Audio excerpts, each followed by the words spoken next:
Hello, everyone. Today we're here to talk about the book that I've currently read. I just finished, which is a Warhammer 40k novel. It's called Cult of the Spiral Dawn by Peter Fehervari. Probably butchering his name, so sorry about that. This book has companion novella, which is called The Cast an Angry Shadow, and it is in between of this novel as well. It's not important, to be honest, just give some more info on all of this story. First of all, what about this book? Well, this book is set in a place, you can see there the map of it, and this is the first book I've read from this author. I know that he is part of one thing that it's called which is quite uncommon to be honest on this Warhammer 40k. We've got like okay, Dan Habit with his own thing doing there with Count the Ghosts. I know there are a couple of novels that connect it, but apart from that, okay, we have several novels by individual characters like Blood Angels or Ultramarines, Uriel Ventris, or something like that. But it's never really bunch of stories connected in the same thing. And the thing that it's called, it's the Dark Coil. In the beginning, it was nothing major, really specify what it is, and as the novels progress, you get to know, okay, this is a photograph in a bigger picture. There are some guides out there to read, and this book, unfortunately to me, it's the last book on this dark coil that the author suggests, or the author or someone doing for him, I don't know. You've got the novels The Reverie, which should be read first. This is Warhammer horror novel, I believe, something there or something like that, I don't know. I thought it was there, but it's not there. Okay. Um, we've got Requiem Inferno, which is a full length novel, and the first one I really get to know about him, the author. Then we've got, again, a couple of short stories, novellas, something like that. We've got Firecast, and that one is there? No?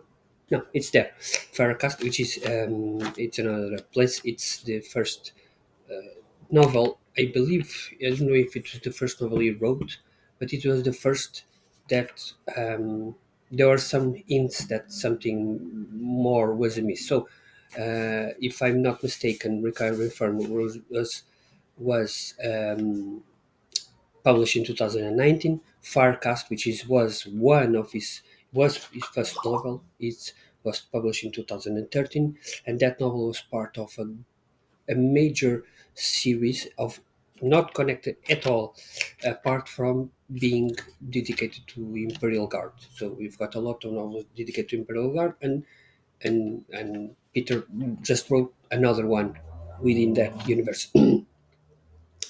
Then he got a bit famous and he wrote other novels, and this one, The Cult of the Spiral Dawn, was written, let me just check, in 2016. So this was the second novel written.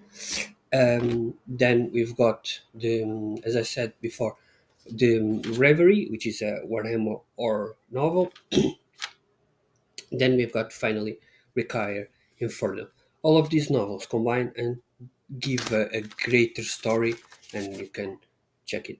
I don't know if you can see it, but yeah, it's my word. But basically, you have like a timeline.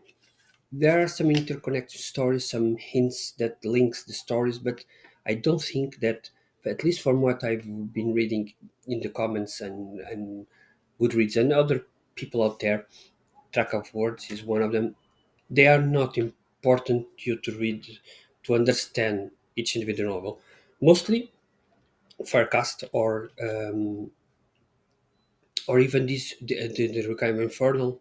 So not all of them are important to read, but if you read them all, you get a bigger picture. There are some hits here on Dark Coil and so on. So I'm not going to talk much more about the Dark Coil. I guess there are a couple of omnibus editions that are going to print. Being one of it is already being printed by Black Library. The other one is going to come afterwards that have all of these stories plus the novellas and short stories and so on. This one was, believe it was released when the Gene Stealer was brought up. So basically, Gene Stealer is a Warhammer army that you can play as, and until then, they were. I guess, if correct me if I'm wrong, but I guess they were part of Tyranids in some way, and then they got this separate stuff because they are, in all purpose, a bit different. Um, the Tyranids come and destroy everything or consume everything. In this case, um, the Gene Stealer is not like that. They arrive in a world, they start to mix among humanity, the humans there living there. They transform themselves into humans in a couple of generations. At the same time, they create dissidents. They put people in the correct places of the planet, like government, and so on. The imperial PDF, not imperial guard, but PDF, and so on. So they put themselves in the correct places, and then when the tyrannies are come to these, well, to the world, eventually it will come. Sometimes it's several generations until it comes. When it comes, they will uh, destroy, well, everything basically. And these genocides basically try to make um, discontent, rebellions, and so on. So it make easier for the Tyranids to consume what happens. One of most interesting things here that I've noticed, I've read one book this year, this year, dealing with White Scars and the invasion of a Tyranid fleet. And there were gene stealers there. I wanted to know the name because my mind is not as good as it was.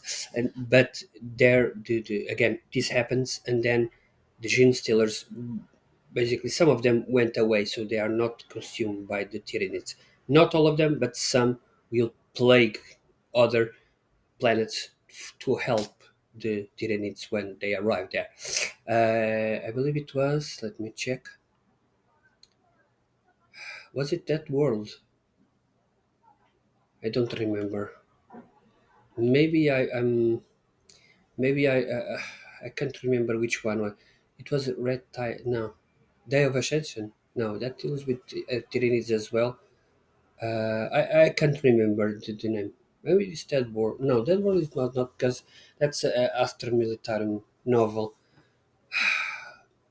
The Last Ant was that? Yeah, thank you. The Robbie McNiven.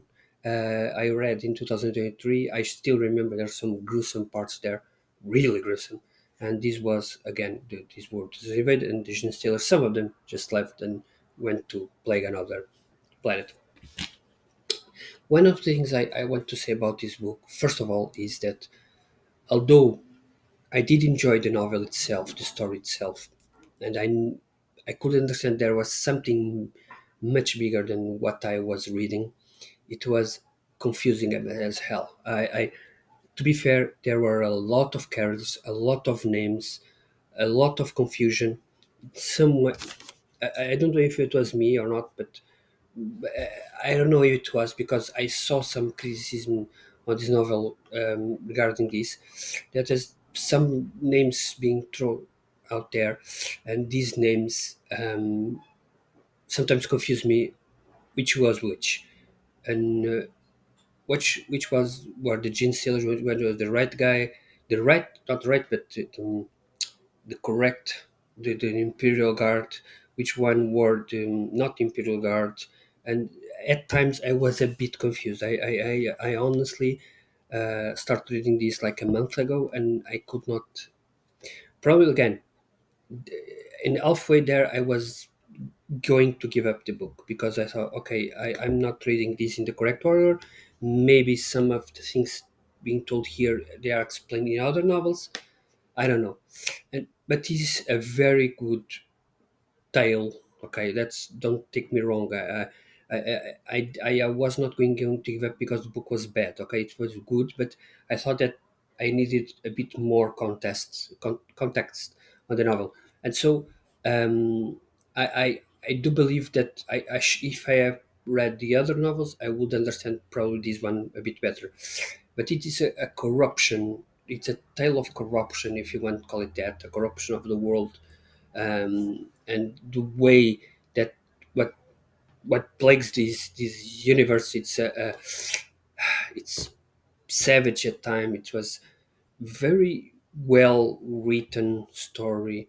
It had some action scenes, but vast majority of the novel it doesn't deal with the action scenes, although there are in the end, more in the end, but there are not that much that much. And it was interesting to see this kind of coil that they talk about, this spiral that they talk about as well. And we never need really get to understand, at least I didn't understand really this. And to me that's a problem here, um, because I really hope a bit for more, but again, it was probably my reading order.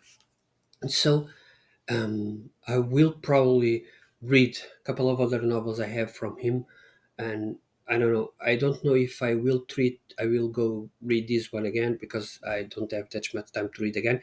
But maybe some things here will be more fleshed out. So in this novel, we follow a couple of characters. Sorry, and again, this is the hardest part to understand which one are important and which are not. We've got, I was reading here the name of the characters. Arikan, which is like she was a medica, or she is a medica. We've got like um, a guy that was trying to escape something, and end up in the same place, the same uh, the same spaceship as her, and then they went to this world. There are other characters, like there is a commissar. There is not investigator, but inquisitor. I don't know if you can call it that. And again, it's as I saw them after reading this book, and in between I saw that I should have read it like this, and then afterwards I went to check a couple of a lot of reviews and good reads and so on, and some people said, okay, and I will quote just so I don't mess this up. He says, I will strongly suggest to anyone who plans to read this novel to read Firecast and the short story Cast Angry Shadows. So the story that it's afterwards of this novel, in the end of this novel, um, before, yeah, Castaneda, that, and before reading this book, you will not regret it, but it says first one as one character and it's the point of this novel. So again, that's why I thought that there were one, at least one character. Okay, there is a backstory there. Where is the backstory? And it's really never really dealt on it. And this thought, the second story, this story, which is in the end, which makes no sense because as I was reading this short story, I thought, okay, but I believe this is before this novel. Why should I read this short story before I read the novel? It makes, to me, they could have put in the beginning, but probably because the novel was called Cult of Spiral Dawn, they wanted to do like that.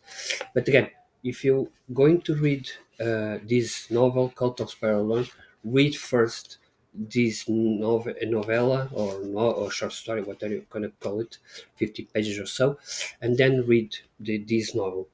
Again, as this person said, read Firecast as well because it helps understand the struggle, or what led this character that we talk to here.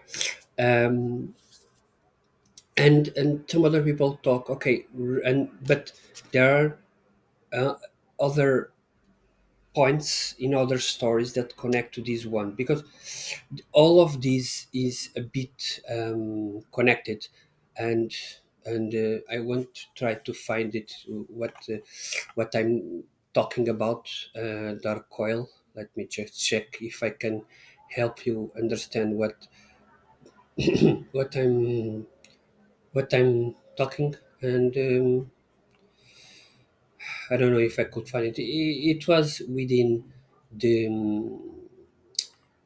world of track of words, which is like a website from a guy that dedicates himself to Warhammer and so on. Just majority is Warhammer stuff, and it talks a bit about this, a guide to read this. And let me check if he has here, and I can show you. Um, yeah, it's here. Can I show you? I don't know. Okay, it's.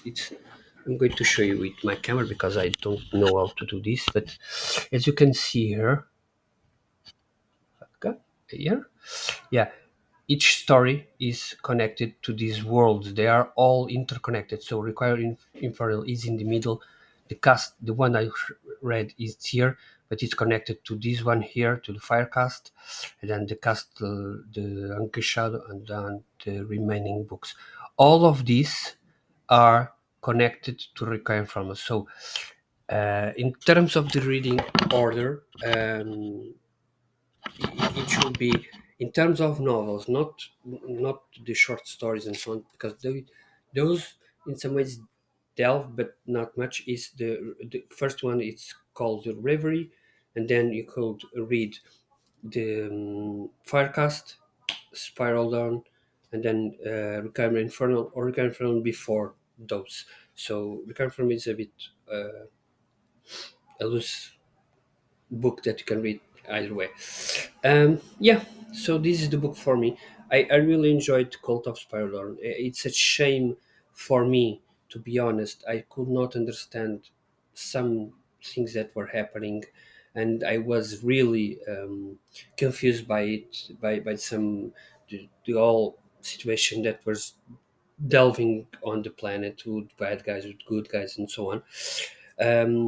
And at times I was lost with all the name characters and so on. So yeah, I again, I would advise anyone to read this if you want to read a good, not pew pew novel about Warhammer, but before that, read the other two, so you can go to this novel and be more, well, insightful on the whole overachieving story.